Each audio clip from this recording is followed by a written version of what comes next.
You ever see those whiteboard videos or kind of like explanation videos where they're doing these animations and you think, oh, they must be drawing the words every single frame and wasting their time?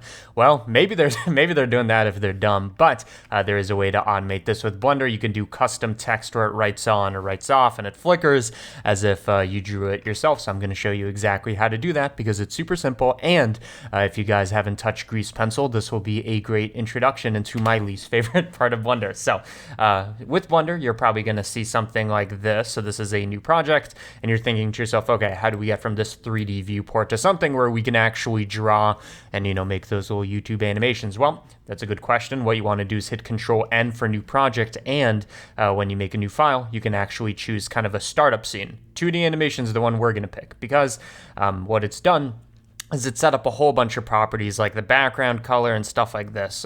Perfect for Grease Pencil. So yes, this is still Blender, just a very weird version of it with an upgraded annotation tool.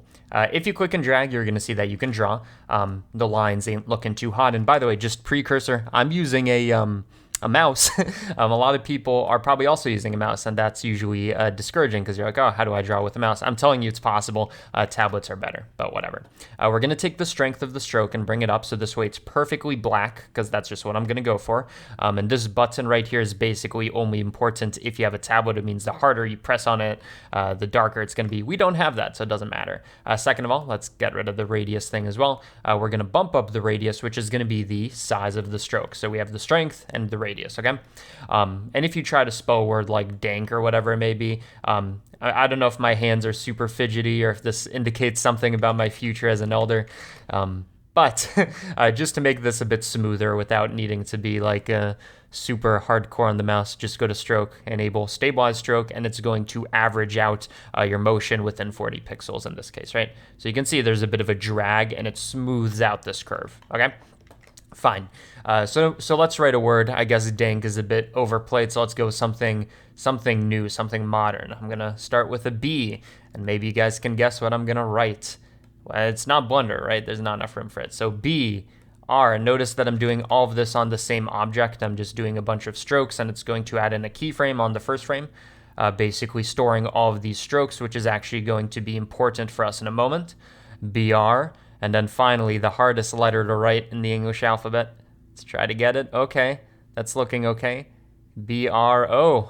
We're going to use bro. And this is just a good little tip. If you're trying to write and you didn't do it well, you can just go into edit mode. That's tab. You can select any of these or all of them and then just move them around the way you would or rotate them just so that it looks a bit better. But I'm not going to mess with that too much, and you can do that with individual letters. So now the question is, how do we make it look not bad and write itself on and look stylized, okay? All of this is actually done procedurally with modifiers. So you could do this with any input, and then we're just going to add in the modifiers.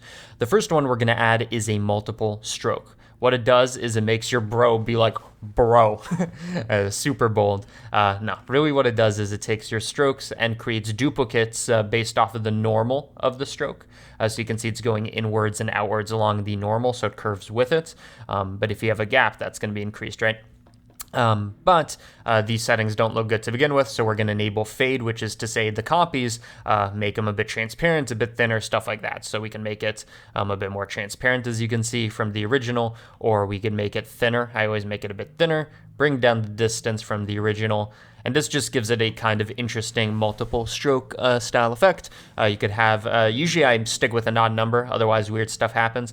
You can have multiple copies that are more and more spaced out. Depends on your art style. I'm gonna keep it at 3. Next, what I like to do is after the multiple strokes, and order of operations does matter here, it's going to give different results, add in noise. Noise is what's going to make it look animated. This is kind of like the secret to animation in this style, because what it does is it takes your strokes and just adds a bit of displacement, a bit of noise at a certain speed and at a certain intensity. We can affect the properties of this noise, for example, how much position offset should there be.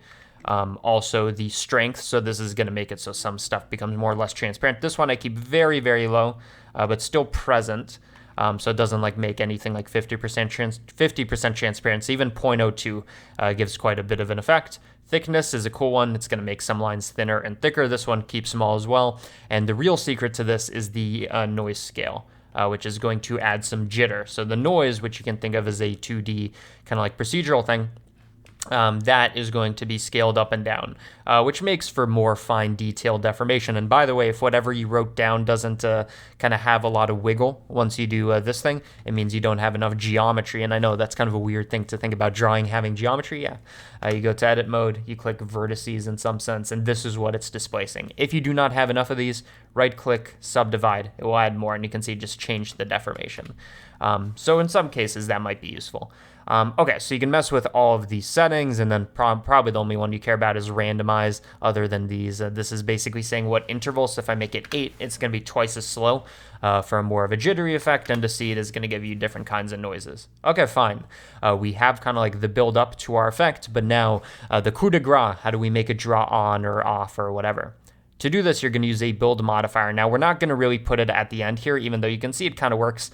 But if we do it like this, it has to go through every single stroke, including the 3 copies. If that's what you want, that's a good thing.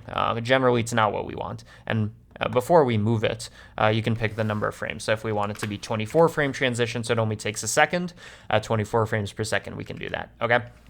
So again, the issue is we've duplicated the strokes with multiple strokes, and now the build modifier needs to build all of those. So if we take this and put it above, thank God for like 2.9, whichever version made the modifiers draggable. If we put it on top, then what you need to imagine is the original thing we wrote is going to be built. Then there's going to be multiple strokes and noise. So you can see it's kind of writing all 3 of those strokes at the same time. And that might be what you want. You just think about what order of operations you want. Bunch of settings here. Fade, or not fade, shrink is going to do the opposite, so it's going to write off. Fade does something fairly similar, I've found. Kind of depends on what you want to do. If you do not want to set a custom frame number for how long this takes, just use a factor and you can animate this property yourself, and you could do one for each individual stroke. Last thing I want to talk about, concurrent versus sequential. Sequential kind of goes through the letter B, then R, then O. I think in the order that I drew them in, it has some kind of stroke order, it seems. You could do that, or you could do concurrent, where every individual stroke, which isn't the same as every individual letter except for the letter O, which I drew in one line, it does every single stroke at the same time. But the issue is if you do one very long stroke that has a long arc length, it's going to take longer. So it would be nice if we had some kind of like parameterization by arc length feature. Thanks, Blender. That'd be cool. But for now, let's keep it on sequential. Okay. So again, you could do anything, you could draw anything you want, and as long as you have these modifiers, it's going to work. So for example, I'm just going to delete these keyframes. So now we have nothing drawn on here, and we could even do a custom shape. So I'm going to do a box. Draw this here, and then get out of edit mode or whatever, and then whoops, what am I looking for? I'm looking to play. There we go. And you can see this one was a bit weird, but you can see no matter what shape we put on, it's going to make those strokes, that noise, whatever. And this is a good example of the small scale noise not actually being shown through here. We need to go to edit mode and then add in a couple subdivisions, and now it's going to have a bit more shake. And it still does the build effect in kind of a pretty interesting way. So this is a cool kind of grease pencil procedural effect. Who would have thought procedural drawing would be a thing? But here we are. 2020 has been a crazy year. And yeah, that's the tutorial. So at the end of the tutorial, I like to do this tiny spiel so it doesn't break up the beginning. I'll keep it short. Patreon exists. You're going to get this blend file, of course, in the Patreon, along with every other blend file I've ever uploaded, which at this point is quite a few. Also exclusive tutorials, including tutorial series that I've not posted on the CG Matter or Default Cube channels. You can get those via Patreon when you become a patron. Other stuff, behind the scenes access, early access to some videos before I upload them, Discord channel, stuff like that. So if you're interested in these kinds of things, it exists. There's a link in the description, but otherwise, hope you enjoyed this free tutorial. Thank you to all 560 some active patrons. You guys are holding up both of Default Cube CG Matter, and yeah, grease pencil. If people are interested, I could make more tutorials on this, but to be honest, I don't know much about this. I just know how to stack modifiers, but whatever. Yeah, that's the show. See ya.